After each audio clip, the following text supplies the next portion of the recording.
Hi, I'm Angela Wolf, fashion designer and online instructor, and today I want to talk about faux suede and cutouts. This fabric is so much fun, but a couple things you need to know about this.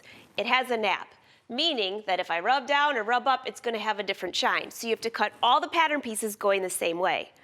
But what about if you want to add a fun cutout? Now this faux suede has a little bit of fraying, which is what I wanted. So you can either have it with fray or without fray, but I'll show you how to do this. This is 2 pieces of fabric.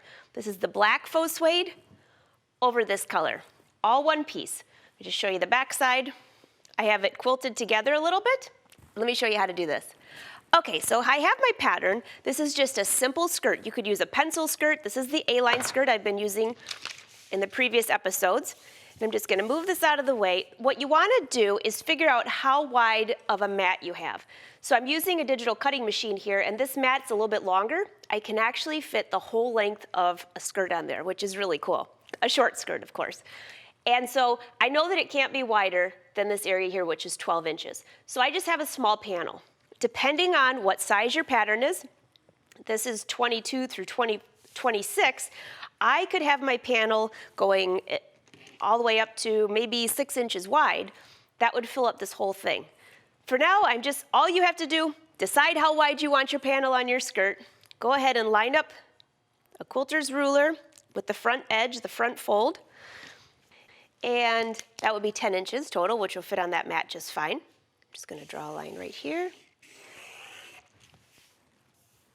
And that's going to be my new cutting line. So my panel is going to be in this area. Now one thing that I want to do, I'm going to grab a different color here. I'm going to put little slashes here. You've probably seen me do this before. What this slash is, oh how funny, it went right down almost next to the grain line. Well, that wasn't a planned thing. And I'm just going to take the scissors or rotary cutter, whatever you have, cut down this line. And when I slide this apart, I know I need to add seam allowances to both of these edges when I cut the fabric. The other thing, since it just happened to fall right down the center of the grain line, which was not planned, if that didn't happen, I would need to transfer the grain line because you want to make sure you cut all these out the same.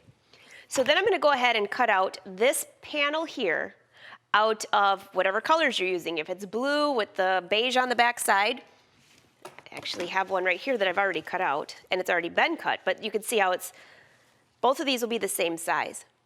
So how do you get these cutouts? Well, on the digital cutting machine, you have a lot of options. The first thing that you want to do is do a test cut, which I have done here. Now, this fabric, because it frays so much, I used a stabilizer.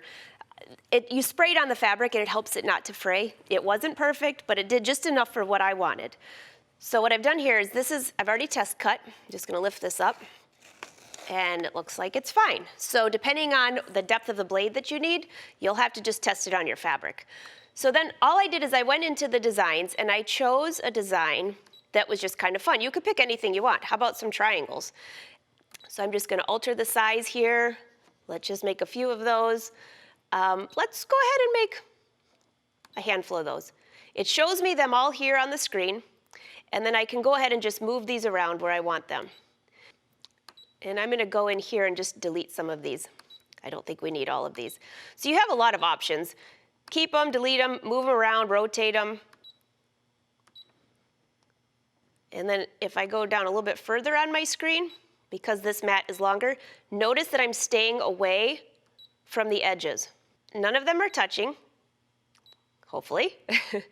Let's get rid of this one. And then when you move down the screen, you can move some more of these down a little bit further. And let's just go one more. So I think you get the idea. You're going to fill up the whole screen, staying away from the edges because you have a 1/2 inch seam allowance. Usually that's what I would add to mine. And now you're just going to cut.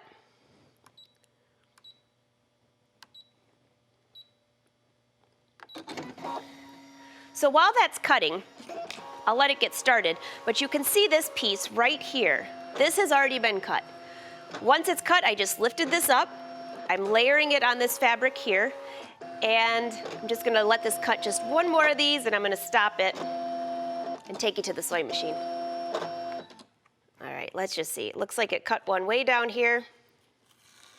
So you can see how the pieces come right off. that actually looks better than this one. But if you rub your hands on it, if you want to have a little frayed look, that's how you do that. So let's go to the sewing machine. Let me show you how this works. At the sewing machine, I'm going to just use a straight stitch. Now, if you have a walking foot or faux suede has just a little bit of it's kind of a furry fabric. So if you use a regular foot, sometimes it will skip stitches or the stitches won't be quite as far apart as you'd like it to be. So the first thing you need to check is go ahead and rub your hands up and down the fabric. And you'll notice that one way, it kind of looks like hair standing up on a dry day when your hair just sticks up, and the other way, it just goes nice and smooth. So you have an option. You can do both pieces the same way or change them. So I'm gonna do them both the same way. You can really see it on this piece here. So you're gonna line up your center panel, and I'm using a move-it foot here, which is similar to a walking foot, but a little bit different. And what it does is it controls both layers of the fabric going through. So I have it on a straight stitch, and I'm changing the length to a 3.0. And then just go ahead and stitch with your half-inch seam allowance.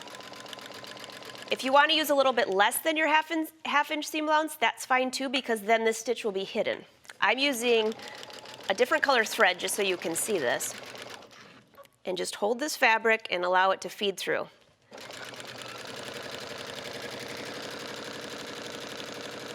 And I'm just going to do one side of this to show you.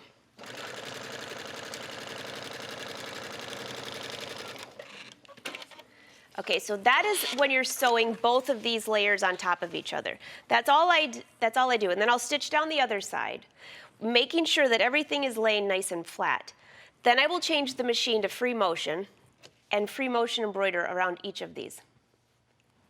Tight right to the same thing. But before I show you that, the next thing I want is to show you just how to sew this suede together. So once you have this panel, you're sewing the skirt together. Hopefully you've cut them all out the same direction.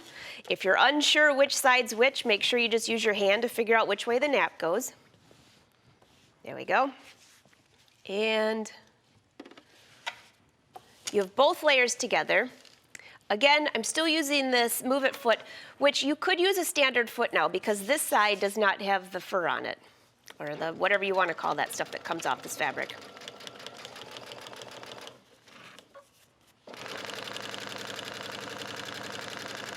And as you're stitching, just hold the fabric together to make sure that one side isn't sliding more than the other. This is especially true if you're using just a standard foot.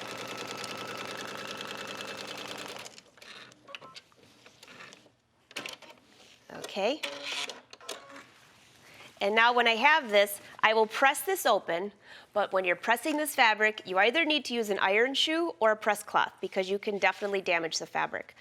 So I'm going to take a break, change my machine to an embroidery foot, and I'll be right back to show you how to do the free motion around this. All right, I have my free motion foot on, and I'm just going to change the screen to a regular stitch, similar that you would use for free motion quilting, and lower the feed dogs. So lower the presser foot, and just start stitching. And I'll try to keep my hands out of the way so you can see. So all I'm doing is just trying to get around this fabric.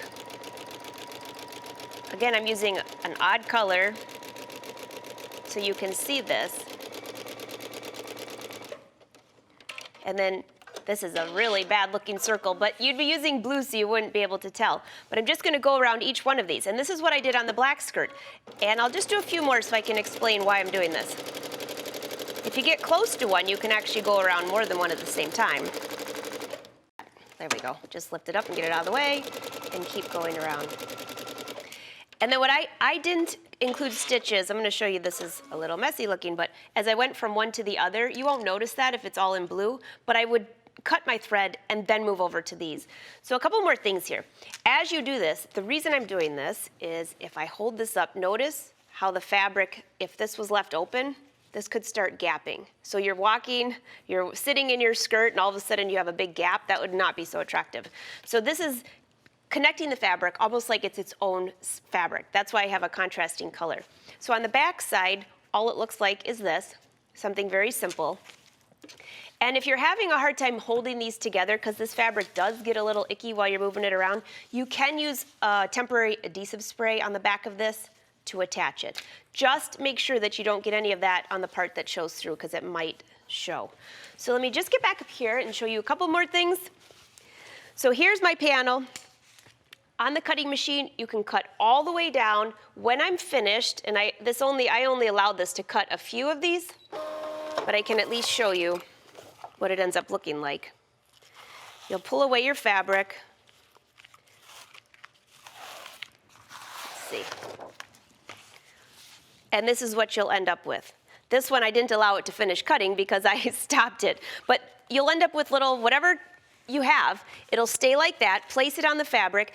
And the only other thing is if you're having a problem keeping your fabric on this mat, there are extra things that you can have that will make it stickier to hold your fabric on there. So that's how simple it is to make a faux suede skirt, make it a cutout. Either way, just make sure you cut all the pieces going the same direction, or when you turn around, you're gonna look like two different people.